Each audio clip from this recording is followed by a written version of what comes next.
Hello everyone. प्यारे बच्चों, इस समय आप हिंदुस्तान ओलंपियाड की तैयारी कर रहे हैं। इससे पहले के वीडियो में हम लोगों ने क्लास 6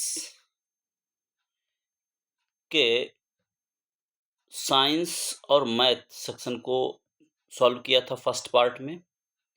आज हम लोग इसका सेकंड पार्ट देखेंगे। इसमें हम लोग रीजनिंग, जीके और इंग्लिश 3 सेक्शन हम लोग देखेंगे। आशा करता हूँ मेरे वीडियोस आपको हेल्प करते होंगे प्रिपरेशन में। इसी तरह आप सभी जुड़े रहें, कंटिन्यू आपकी प्रिपरेशन इसी तरह चलती रहेगी। मुख्य रूप से आप सिंपल पेपर्स को सॉल्व करें, प्रीवियस ईयर जो पेपर्स हैं उनको ज़्यादा से ज़्यादा सॉल्व करें। ये काफ़ी हेल्पफुल होंगे आपके तैयारी में और आपको ये पता चलेगा किस तरीके के क्वेश्चन एग्जाम में पूछे जाते हैं। यदि चैनल पे आप फर्स्ट टाइम जुड़े हैं तो चैनल को सब्सक्राइब कर लें ताकि आने वाले सारे वीडियोज़ आप तक पहुँचते रहें और आपकी तैयारी में मदद होती रहेगी।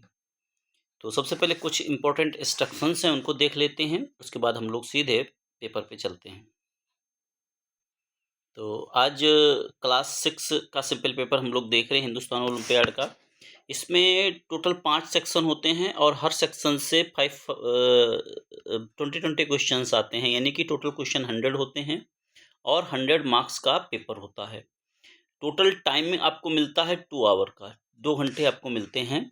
और ये पूरा है क्लास 1 से लेकर के 10 तक। सेक्शन होते हैं कि English, science, mathematics, general knowledge और लॉजिकल रीजनिंग। तो पांचों सेक्शन से 20 क्वेश्चंस आते हैं। क्लास 11 और 12 के जो है स्ट्रीम के अकॉर्डिंग आपके क्वेश्चंस पूछे जाते हैं। आप जिस भी स्ट्रीम से हैं आपने सेलेक्ट किया होगा उसी से रिलेटेड क्वेश्चन आएंगे।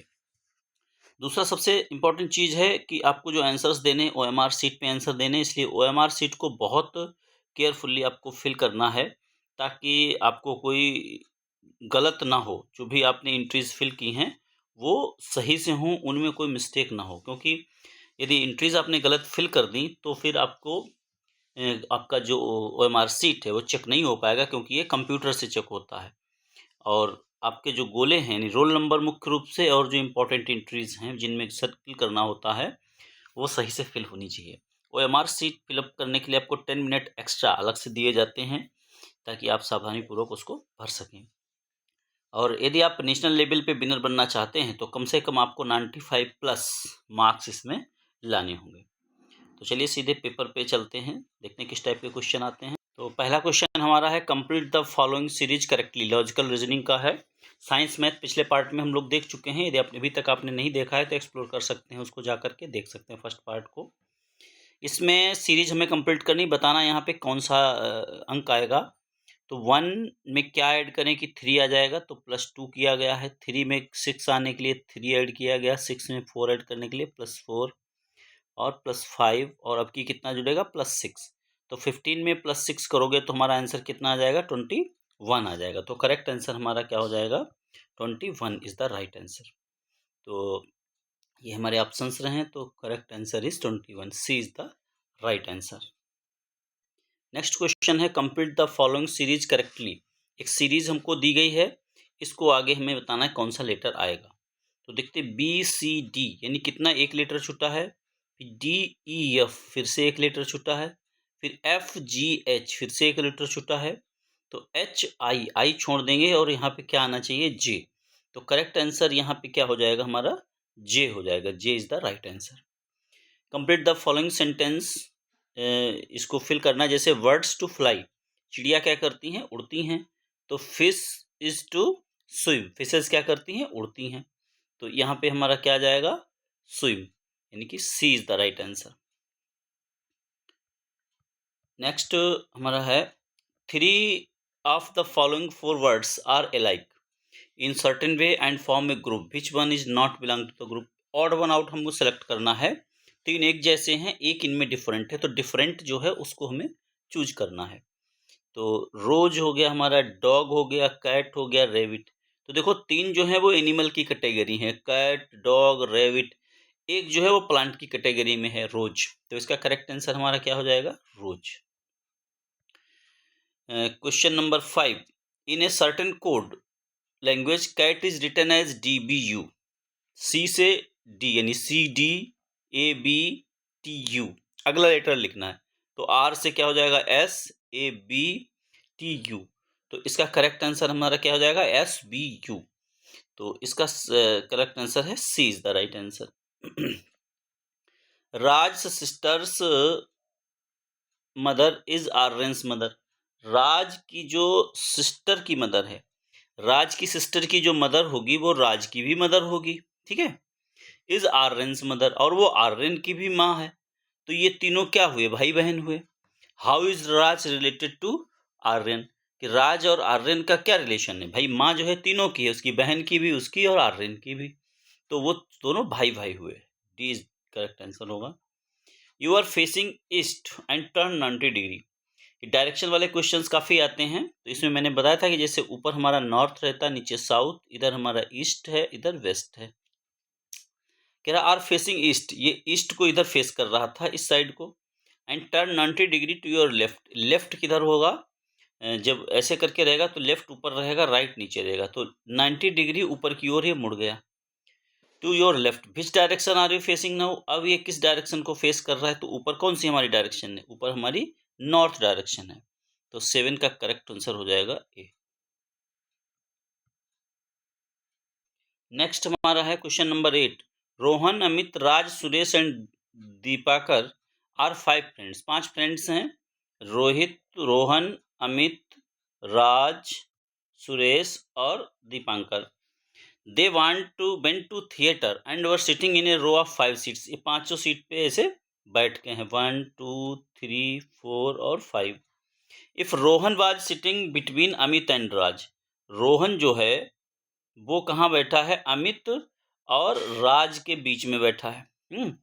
सो who can not be at the end of the row? जब ये दोनों तीनों आ गए तो दो लोग बचे हैं, तो एंड में कौन नहीं हो सकता? लास्ट में कौन नहीं हो सकता है? तो दो लोग जो बचे हैं, रोहन, राज और अमित हो चुके हैं। तो सुरेश और दीपाकर बचे, यही किनारे जा सकते हैं। तो इनमें से who can not be at the end of the row, इनमें से किनारे पे कौन नहीं हो सकता है? तो अमित, अमित हो सकता है क्योंकि ये दोनों लोग इधर मान लो बैठ गए तो भी हो सकता है अमित। हैं, राज भी हो सकता है क्योंकि डी इधर बैठ गया तो भी राज किनारे हो सकता है। रोहन नहीं हो सकता क्योंकि रोहन बीच में है, इसलिए रोहन जो है वो किनारे पे नहीं हो सकता है। तो करेक्ट आंसर इसका हो जाएगा बी, रोहन। नेक्स्ट क्वेश्चन है, इफ इट टेक्स 3 मेंस, हाँ, if it takes 3 mens to build a wall. 3 आदमी 9 दिन में किसी काम को करते हैं। तो 3 आदमी 9 दिन में काम करते हैं एक वॉल को बनाने के लिए। How many days will it take 9 men to build the wall? तो 3 आदमी उसको 9 दिन में बनाते हैं।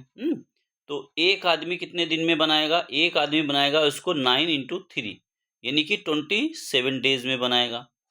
और यदि 9 आदमी हम ले लें तो एक आदमी उसको कितने दिनों में बनाएगा? 27 डेज में बनाएगा। अब एक आदमी 27, तो 9 आदमी कितने में बनाएंगे? 9 से डिवाइड कर देंगे 27 को, 9 3 जा 27। तो 9 आदमी उसी दीवार को कितने दिन में बना देंगे? 3 दिन में बना देंगे। 9 का इसका ए आंसर करेक्ट हो जाएगा।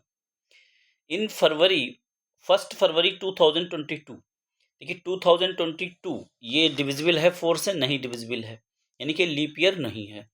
इज ए ट्यूसडे, तो 1 फरवरी को जो है क्या है? ट्यूसडे है। What day of the week will February, what day of the week will February 1 2023? अब अगली फरवरी यानी 2023 को जो पड़ेगा उस दिन कौन सा डे हो गया? तो 365 डेज की बात कर रहा है और हमारा लीप ईयर भी नहीं है। तो लीप ईयर नहीं है, पूरा 365 डेज की बात कर रहा है, ठीक है। तो 365 को 7 से डिवाइड करेंगे तो 52 वीक तो पूरा पूरा हो गया, और प्लस 1 डे एक्स्ट्रा बचता है। 1 डे एक्स्ट्रा का मतलब 1 डे आपको आगे बढ़ना है, ठीक है। तो आज यदि ट्यूसडे है तो अगले दिन साल 1 फरवरी को कितना पड़ेगा? ट्यूसडे के बाद वाला दिन होगा, यानी कि वेडनेसडे होगा। तो ये क्वेश्चन काफी अच्छा है, इसको समझना है आपको। तो वेडनेसडे करेक्ट आंसर हो जाएगा इसका। नेक्स्ट क्वेश्चन है at what time will the hands of a clock be at right angles. कब जो है वो राइट एंगल्स पे होंगी सुइयां एक दूसरे के। तो 3:15 पे, तो 3:15 पे नहीं होंगी, 3:45 पे नहीं, 3 o'clock पे होंगी, क्योंकि 3 o'clock पे जैसे ही हम देखते हैं तो इस तरीके से हमारा 90 डिग्री पे क्लॉक्स होती हैं। तो सी इसका राइट आंसर हो जाएगा। इन ए रेस ऑफ 15 पार्टिसिपेंट्स इफ सरा is third from the front. 15 है तो फ्रंट से जो है इसका सरा जो है किस नंबर पे है, ये थर्ड है हमारी, यानी इससे पहले दो और लोग हैं। What is her position from the back. अब बैक से इसकी कौन सी पोजीशन होगी, टोटल कितने हैं, 15 हैं, तो इधर से थर्ड है, तो 15 माइनस थर्ड करोगे, 15 माइनस 3 तो आ जाएगा 12। तो 12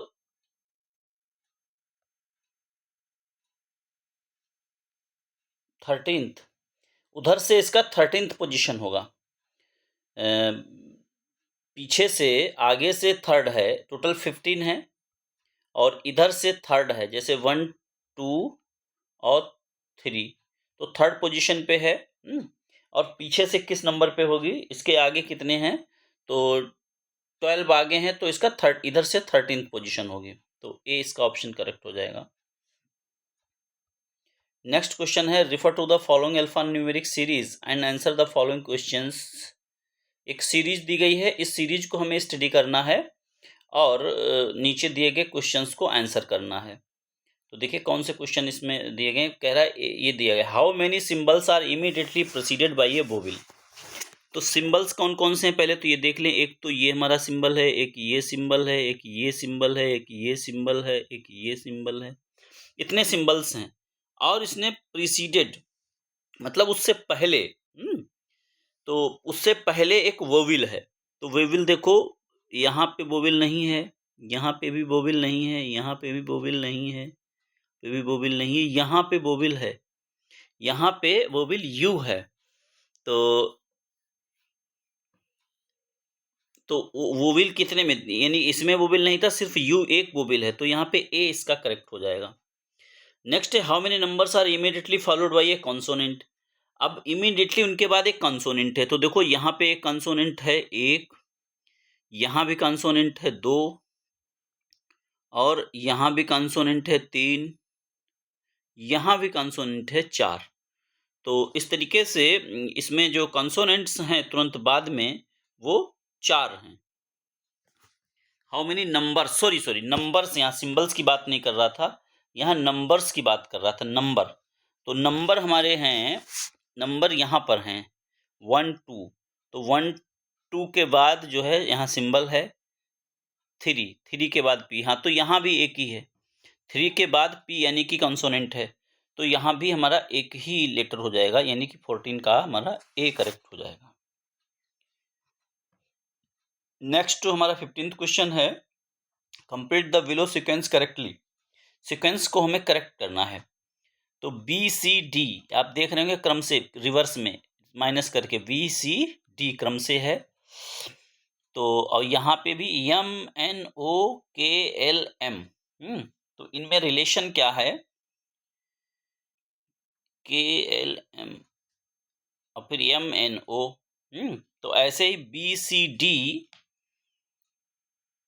और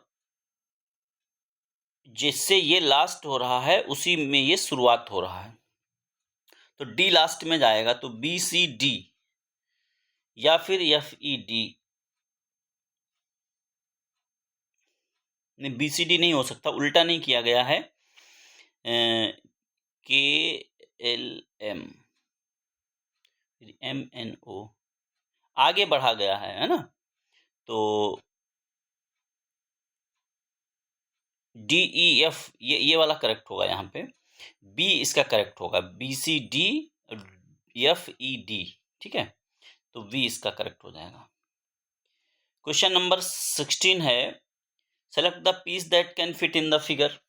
यहाँ पर 3 फिगर दिए गए हैं, चौथा फिगर हमें फिट करना है जो यहाँ पे करेक्टली फिट हो जाए। तो देखिए नीचे की तरफ इसमें जो है 2 कट हैं, तो 2 कट यहाँ पे फिट करने हैं, एक अंदर की ओर और एक उधर। तो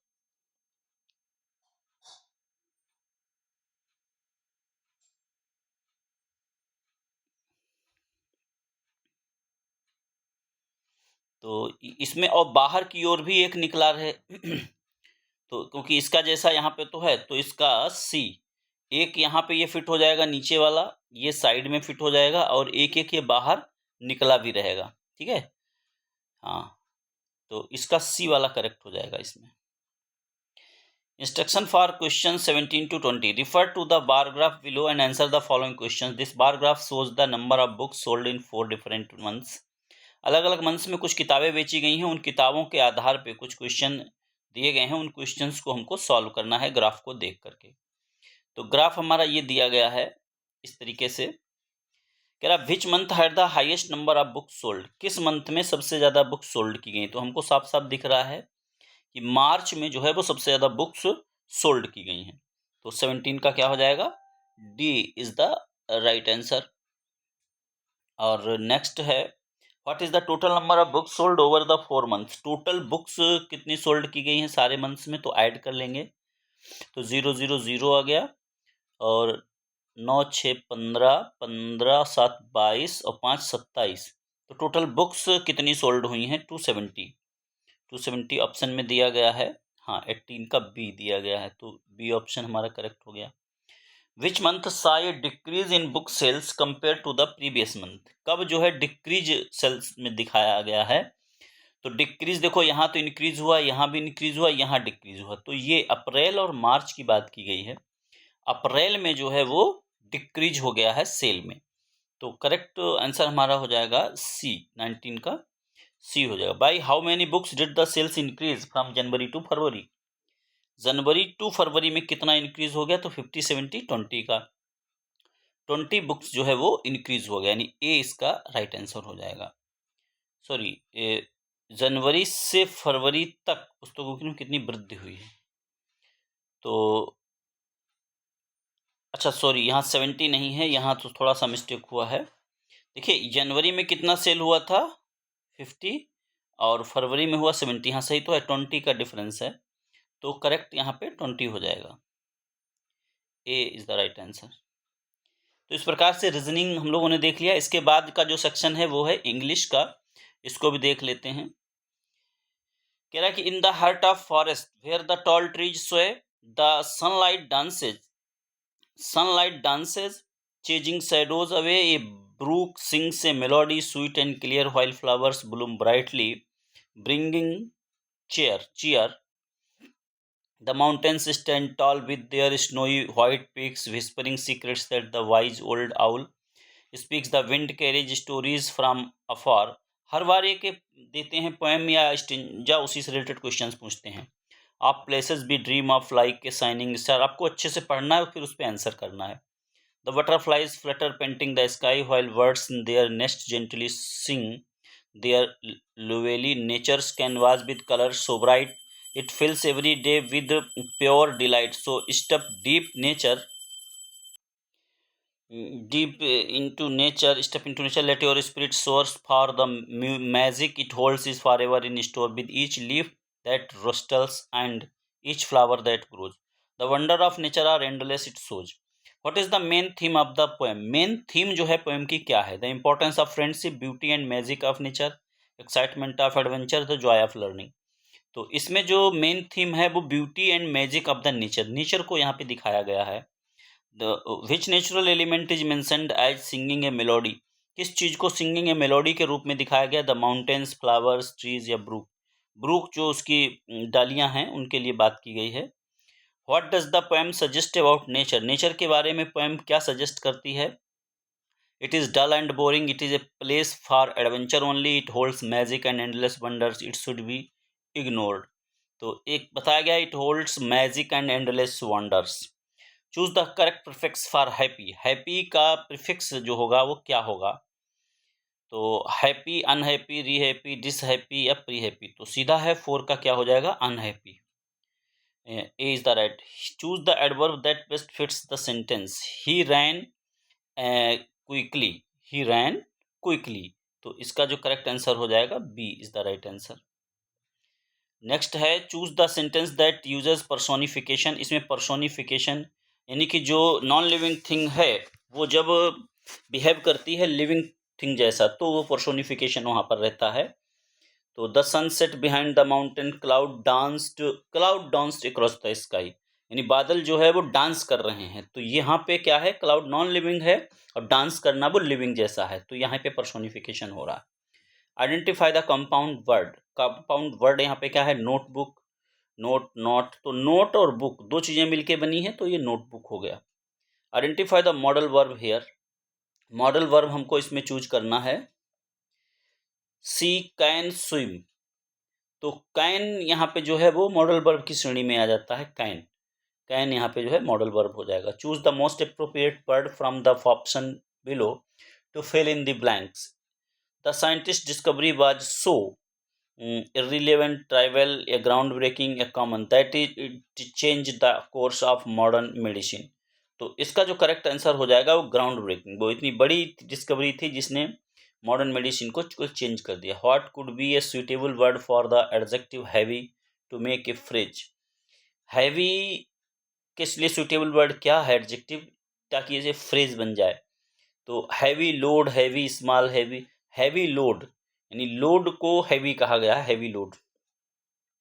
read the following passage and answer the following. The Indian space research organisation is India national space agency responsible for developing space technology and conducting space exploration, founded on 15 August 1969 by Dr. Vikram Sarabhai. ISRO's primary objective is to harness space technology for national development while pursuing space science research and exploration. One of ISRO's most significant achievements was the launch of Aryabhat in 1975, India's first satellite. Since then, ISRO has made remarkable advancements in satellite technology, space missions, and rockets launches. It developed the Polar Satellite Launch Vehicle, which has become a reliable and cost-effective vehicle for launching satellites into space. In 2008, ISRO launched Chandrayaan-1, India's first lunar mission, which played a key role in confirming the presence of water on the moon. In 2013, ISRO successfully launched the Mars orbiter mission Mangalyaan, making India the first Asian country to reach Mars and the fourth in the world to do so. This mission was notable for being highly cost efficient, demonstrating the ISRO's capability to conduct major space missions on a limited budget. ISRO also contributes to practical applications such as launching satellites for communication, weather forecasting, navigation, and disaster management. Future missions include Gaganyaan, India's first manned space mission, and further lunar and interplanetary explorations. ISRO's consistent achievements have positioned India as a major player in space exploration, advancing a scientific knowledge and supporting global collaborations. इसी से related कुछ questions हैं। What is the main idea of the passage, detail about ISRO's Mars mission, history and achievements of the ISRO. तो ये पूरा हमको इसरो के बारे में हमें जानकारी दे रहा है, तो history and the achievements of ISRO इसका राइट आंसर होगा। According to the passage, what was the significance of Aryabhata satellite. Aryabhata satellite का क्या सिग्निफिकेंस है, तो ये हमारा एक फर्स्ट सैटेलाइट था जो रशिया के मदद से भेजा गया था 1975 में। विच of the following mission help confirm the presence of water on the moon. तो ये चंद्रयान फर्स्ट था जिसने कन्फर्म किया कि मून पर जो है पानी की उपस्थिति है।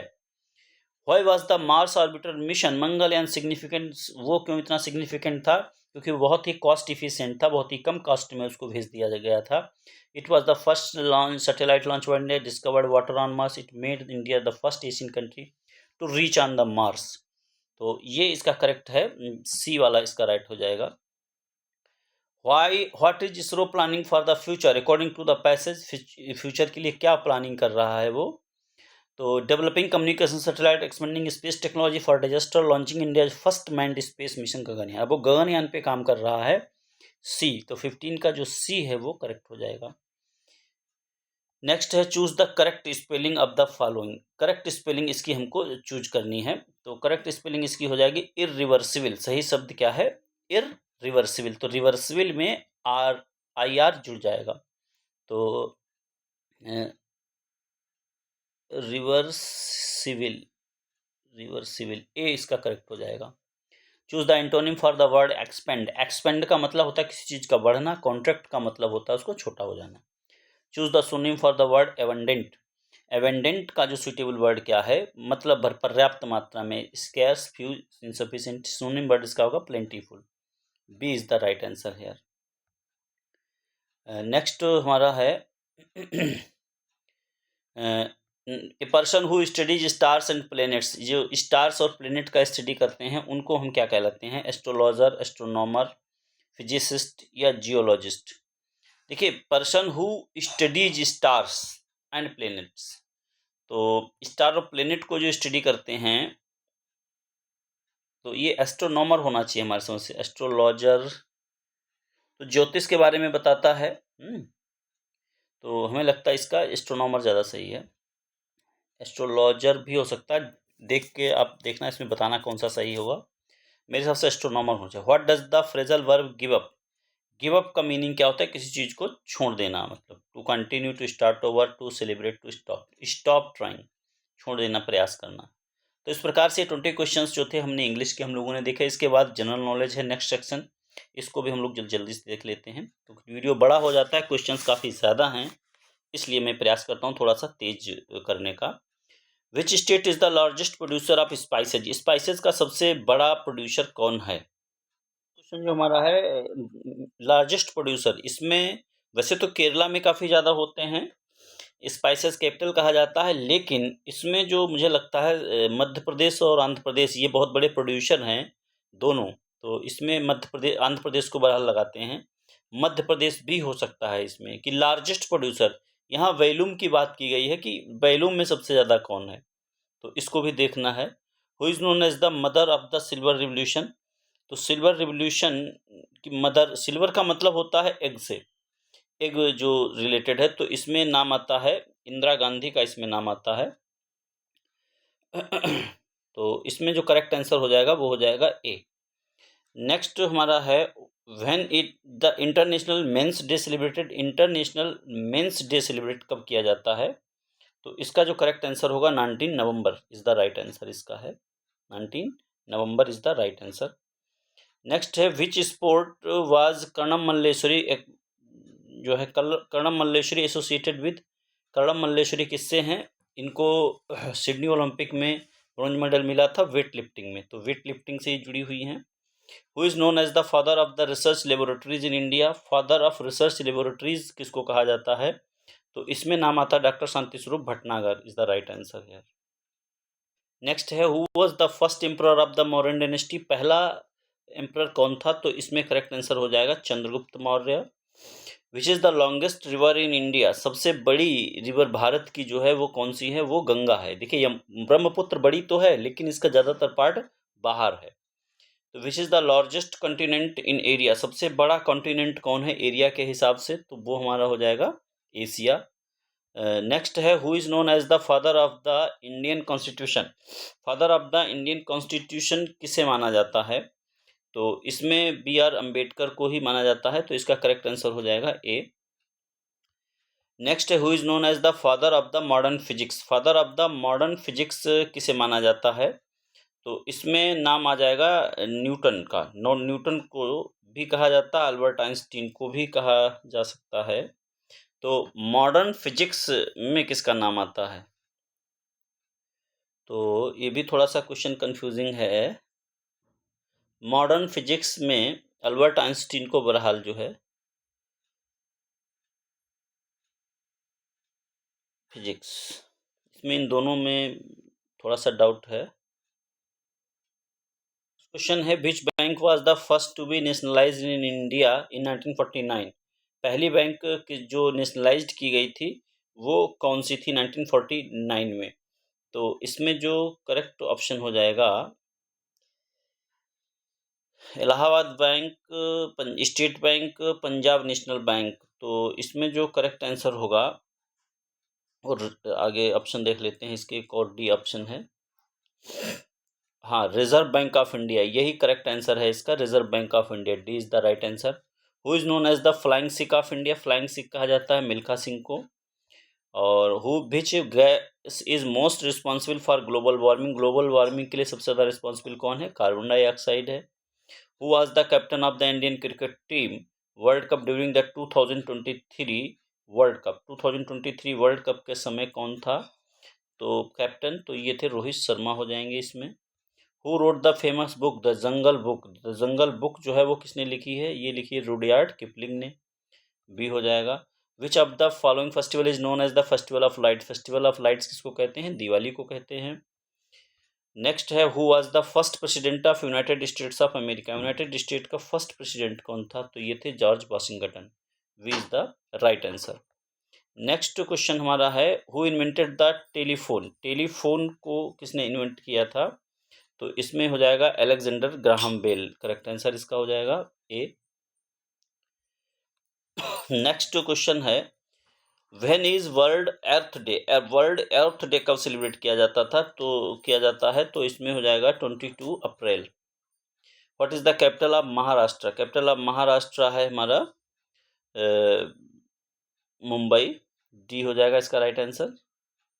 तो इस प्रकार से ये पूरा सिंपल पेपर हम लोगों ने सॉल्व किया है। इसी प्रकार आगे हम लोग जो है 7th और 8th का भी देखेंगे। क्लास 1 to 6 मैंने सारे जो है सॉल्व कर दिए हैं, तो यदि आप इन क्लास से रिलेटेड हैं तो अपना देख सकते हैं आप। तो thank you for watching the video, keep watching and be connected for more videos. अभी तक आप चैनल से नहीं जुड़े हैं तो चैनल से जुड़ जाएं ताकि आने वाले सारे वीडियोज कंटिन्यू आपको मिलते रहें। Thank you.